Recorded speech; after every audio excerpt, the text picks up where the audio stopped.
Аре, момчета, от Горублене имаме една много приятна Тесла, както винаги. Ма наистина много приятна, лад. И цветът е много хубав. Имаме градушка, ето сами може да се уверите, доста приятна. Предният капак е за смяна, няма да го оправяме, но калници, врати, както сами виждате.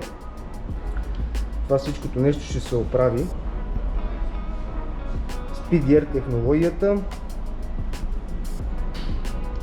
Доста добре е назъбена.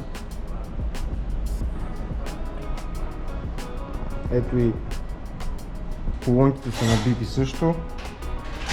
Вратите. Тук тази врата е малко по-добре. Тая колонка също има набиване. Калници. Ето колонките. Хубаво се види. После ще снимам и готова, така че ще се види хубаво и крайния резултат.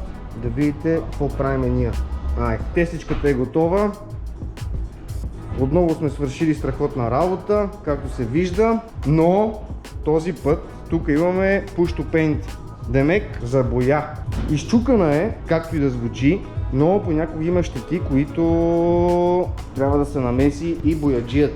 Но ние го правим така, че да няма кит и да е перфектно. Предният капак ще се смени с втора употреба или нов и колата става отново чисто нова, както е била. Мога да видите и колонките, калници, врати.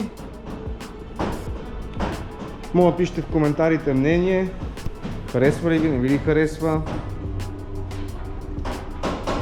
Също така мога малко да си поговорим и за Теслата.